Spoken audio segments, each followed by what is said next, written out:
Yes, good day, class. I welcome you to our second lesson, where we are going to discuss on terminologies or terms that are used in stock exchange markets. This is our lesson 2 today on the same topic. So, what is it that we are going to talk about is scientific terminologies. You know, there's technical expression or technical terms that are used when we are in specific subjects. So in this topic, the terms that we are going to discuss, I have just put them on the board here. Shares. A share is a unit of ownership of a company. It's a unit of ownership of a company. That's one thing that you should understand. It's what? It's a unit of ownership. A unit of ownership of a company. That's one thing that you should understand. Unit of ownership of a company.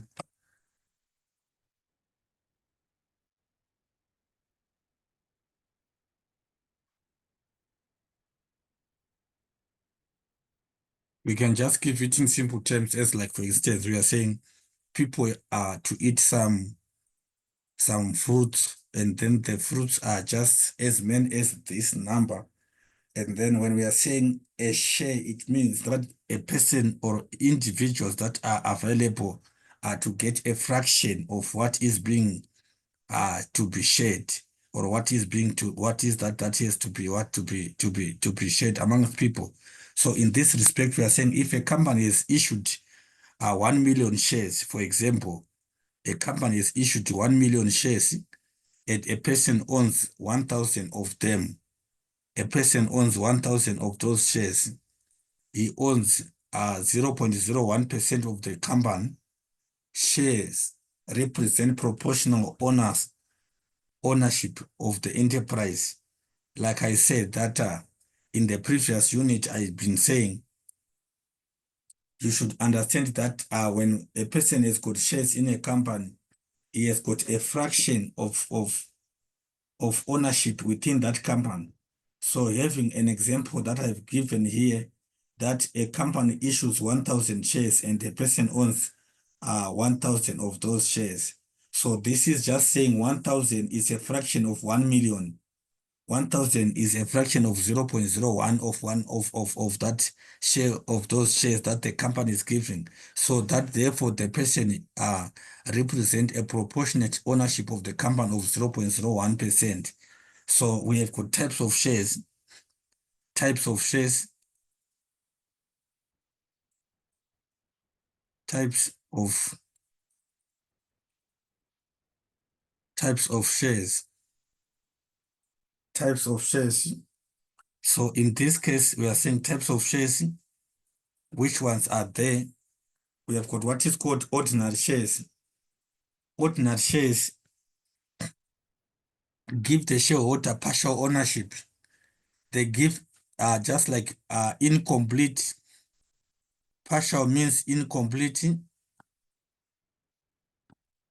or some form of ownership of the company in relation to the number of shares issued, and entitles him or to share proportionally in the profits of the company. So the ordinary shares gives a person in a percentage ownership of the company in relation to the number of shares that are issued, and therefore entitles him to share proportionately in the profits of the company. So in terms of these ordinary shares, the shareholders receives dividends, the shareholders receive some profits. Shareholders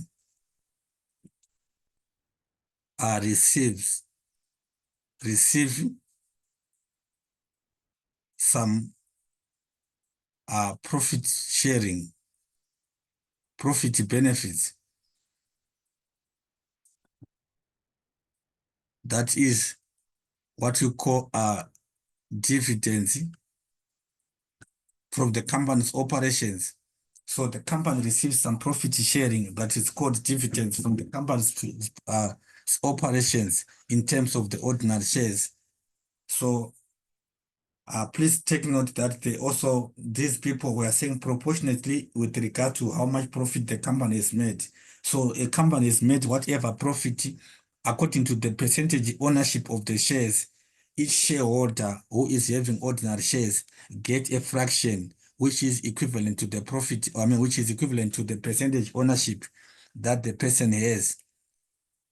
We have got what is called preference shares, are shares that earn dividends at a fixed rate with preference claim over ordinary shares in the distribution of dividends and the repayment of capital in case of liquidation of the company. So in this regard, the shareholders are the earn dividends at a fixed rate, as to say they are preference at a fixed rate with preference claim, as to say that they've got a, a consideration that they have over than or above ordinary shareholders or ordinary shares in the distribution of the profits. Like I said, the dividends are profits. The dividends are what? These are profits. Dividends are profits. Let's not confuse or let's not get lost. And the repayment of capital in the case of liquidation. So if the company fails, or if the company has failed to run, liquidation is the what? Is the disposal of company assets in order to raise capital.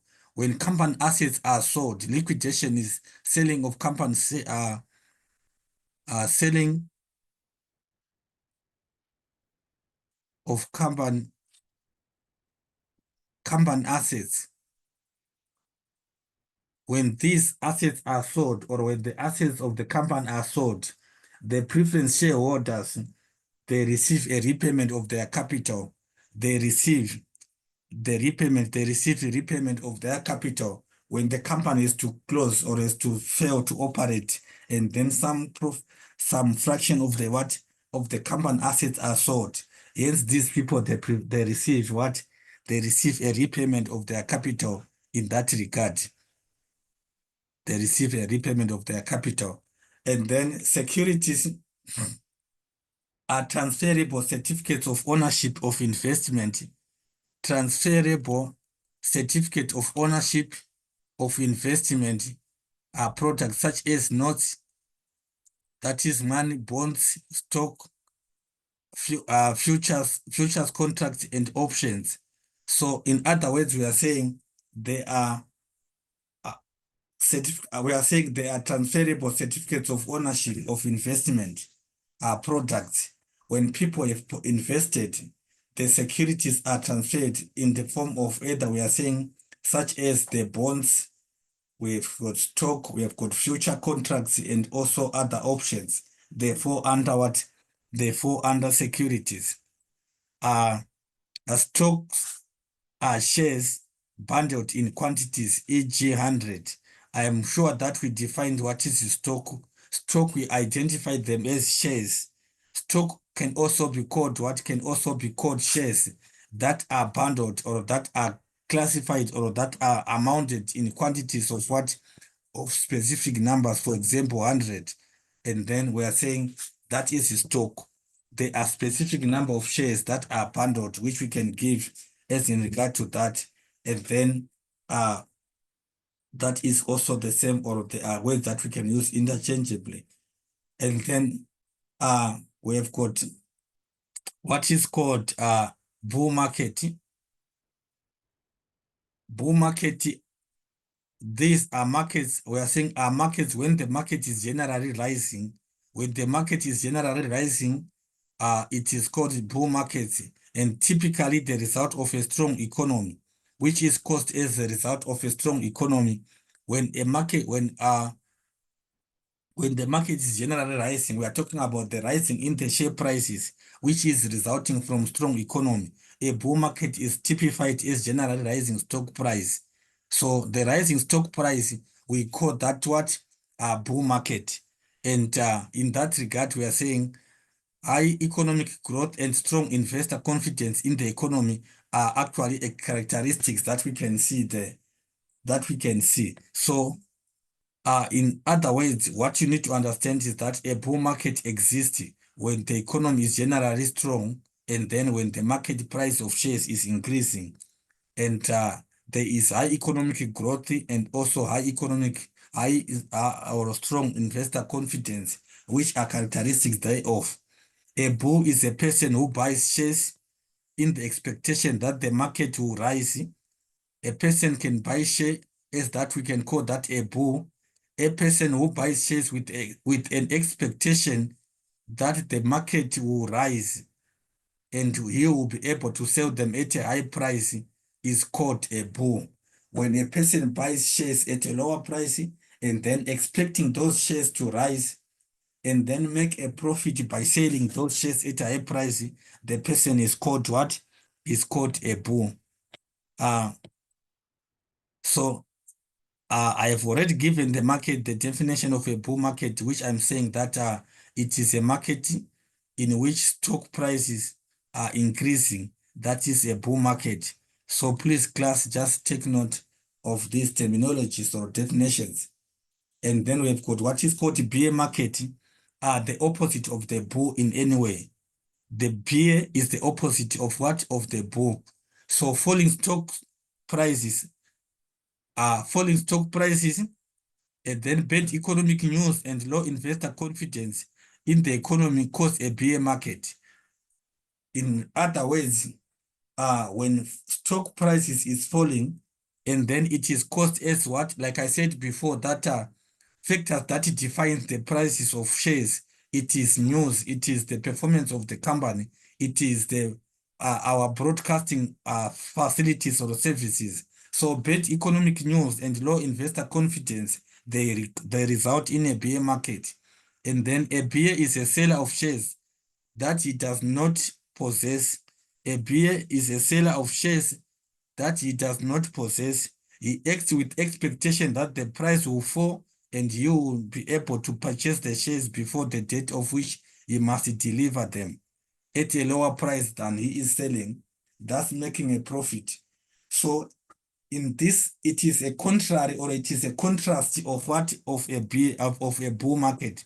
So in a bear market, the bear, he acts with the expectation that the price will fall and you will be able to purchase the shares before the date on which he must deliver them.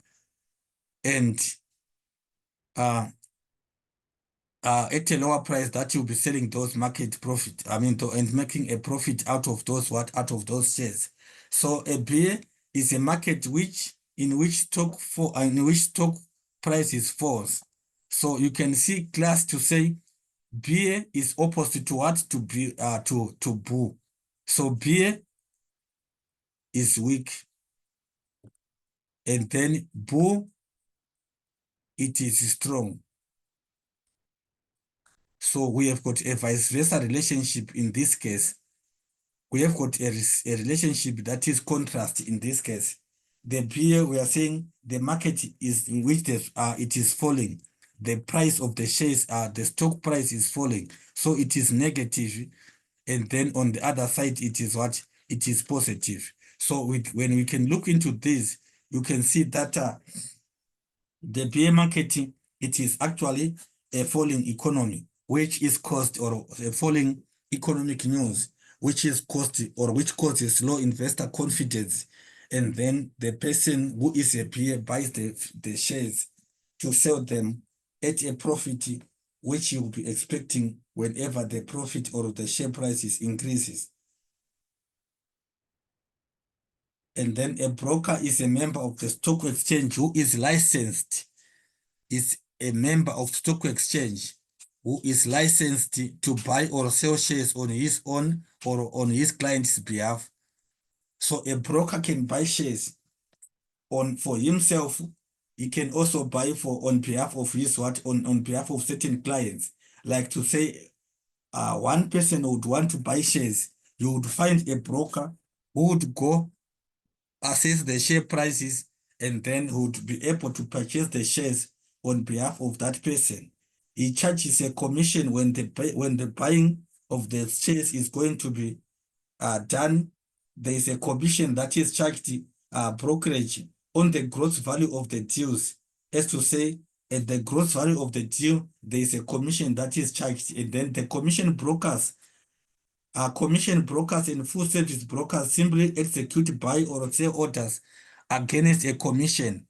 These are people who are working to make a profit by buying and selling of shares. So full service brokers offer facilities such as safekeeping of clients' shares. Those are full service. Full service, they offer facilities such as safekeeping of clients' shares and bonds, offering investment advice, and planning clients' portfolios of investment, as to say what are those things that the client would want to invest on, managing the client's portfolios and offering credit. So those are full service brokers. They actually provide a detailed and an up-to-date client safekeeping of shares, and then also providing advices, planning clients' portfolios of investment to say which lines of investment would a client enter into, as well as managing and offering the credit. An agent act on behalf of its client. When a person is an agent, he acts on behalf of the client, and then in terms of buying or selling of security. So the agent does not own the security at any time during the transaction. He does not own the security at any time during the transaction. And then let's look into the flow and flow trader. The flow is the trading area. The flow class, it is the trading area of stock exchange where shares are bought and sold. That is the flow. It is trading area of stock exchange where shares are bought and sold. A flow trader is a member of the stock exchange. A flow trader is a flow trader class. He is a member of the stock exchange who does trade, uh, who trades on the floor of the exchange on his own account. He buys he buys neither for the public nor for the broker, but looks for the profitable buying or selling of opportunities for himself. In terms of a flow trader, he's doing it for himself, and then he sometimes engage in day trading and sometimes speculates, as to say assesses in future.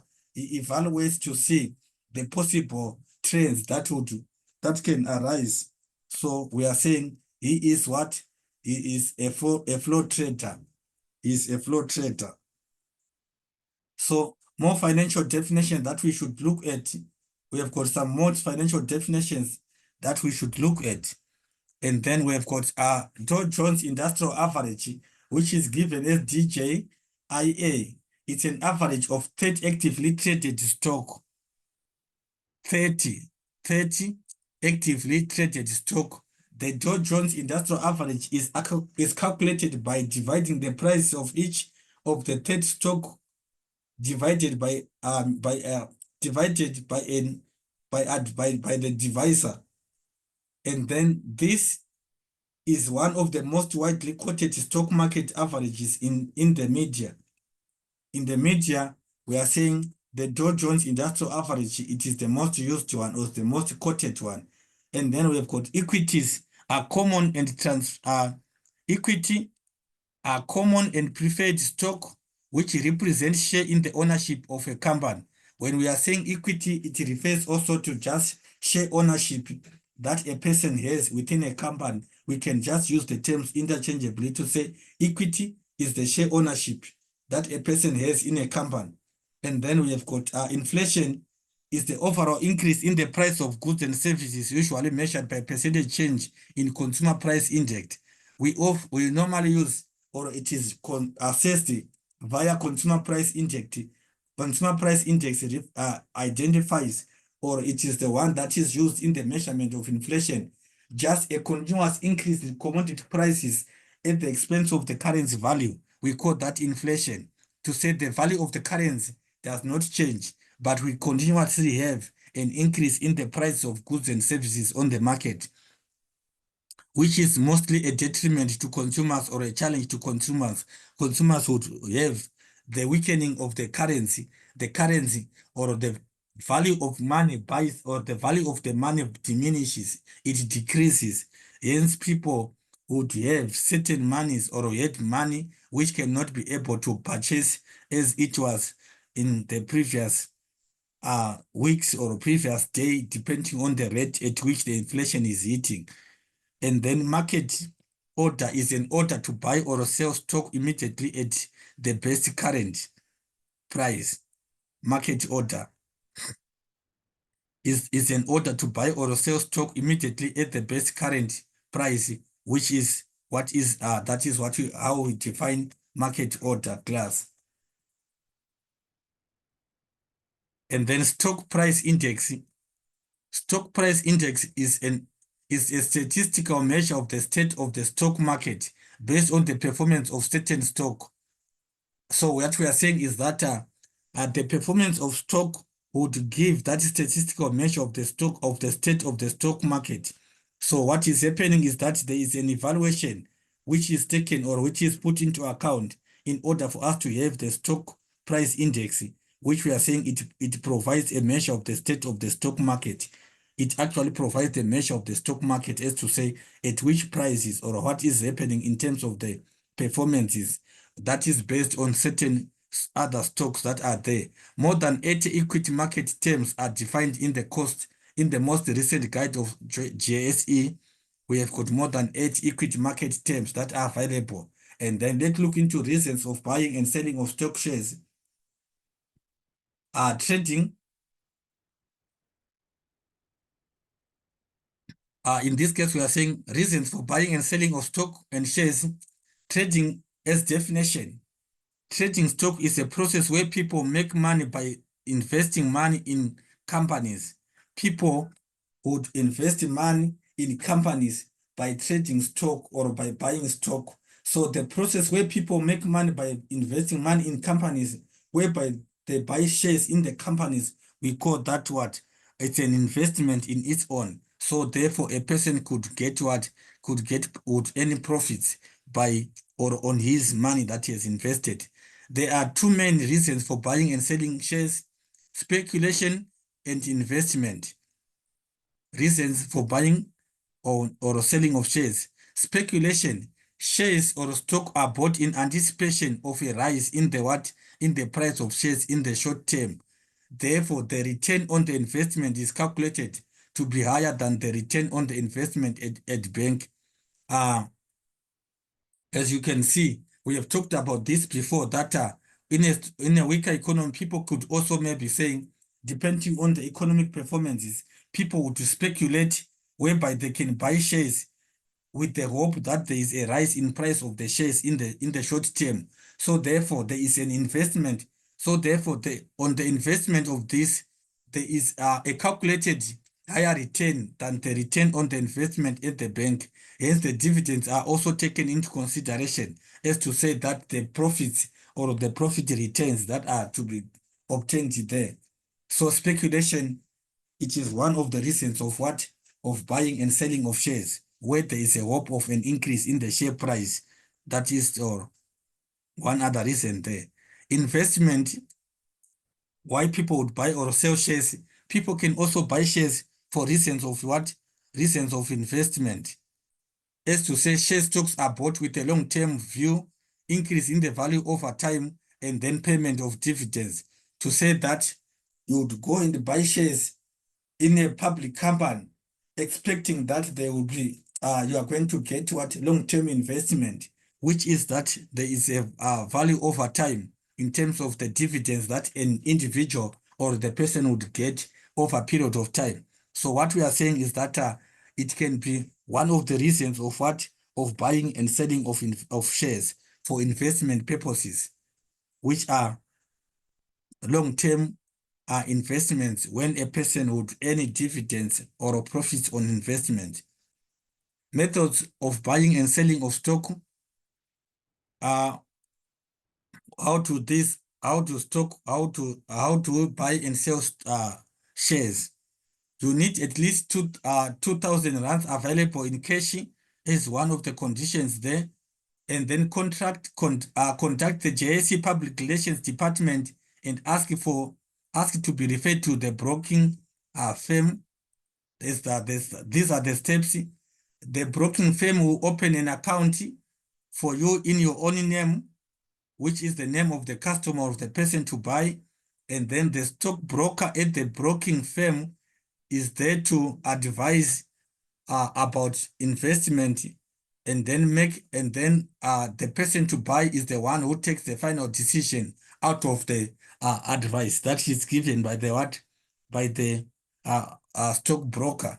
And then the stockbroker will instruct a dealer to purchase X number of shares in a particular company of your choice that you have chosen or that you have decided to take shares in. Soon after the shares have been purchased, the buyer will receive a broker's note containing the details of what has been bought on your behalf, which we said that it is on behalf because there's a stockbroker, and then you would then be asked to pay for those shares plus brokerage fee and marketable securities tax. So in other words, we are saying the stockbroker is paid also, where you pay for the shares and also the brokerage fee, which is the amount of money that is paid to the broker who is assisting in the buying of the shares. And then you will receive a share certificate within 4 to 7 weeks. This document is proof of ownership of the shares. So a document which is proof of ownership of the shares is called what? Is the share certificate. The share certificate is a paper certificate that represents the number of shares an investor owns. How many shares does the investor have? It is contained in the what? In the share certificate. We are given just as an example of illustration here, the share certificate, which is just given to say how many shares an investor has. How to sell shares. When selling shares again, a broker is advised, is conducted and then advise him which shares you wish to sell, what shares are supposed to be sold, and also you will be asked to sign a transfer deed enabling the shares to be registered in the buyer's name. A transfer deed is what is signed, and then to forward the shares certificate together with the transfer deed by registered email to the broker, which we said that before you have a share certificate, so those share certificates are now supposed to be transferred together with the transfer deed. So therefore, they can be sent through a mail. And then when your shares have been sold, you will receive a broking note with relevant details plus costs such as brokerage fee and marketable securities, as to say that these are supposed to be provisioned. And then I have got what is called Reuters reports. What is Reuters reports? This Reuters reports is actually a worldwide news agency. It's a worldwide news agency. News agency that delivers reliable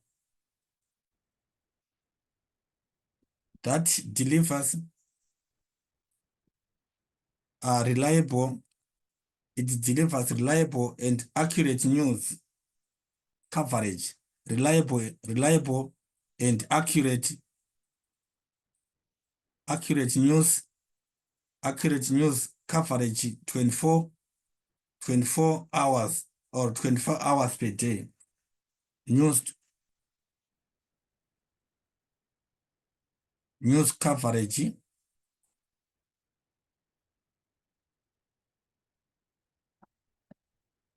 news coverage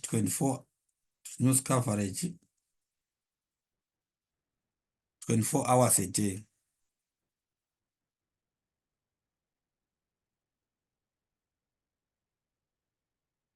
So in other words, it means that accurate and reliable news is provided by what? By the Reuters reports. It actually delivers reliable and accurate news coverage 24 hours a day. So in that regard, it means throughout the day. General news is very condensed. Mostly, in this case, general news is very condensed, but financial news is covered in what? In detail.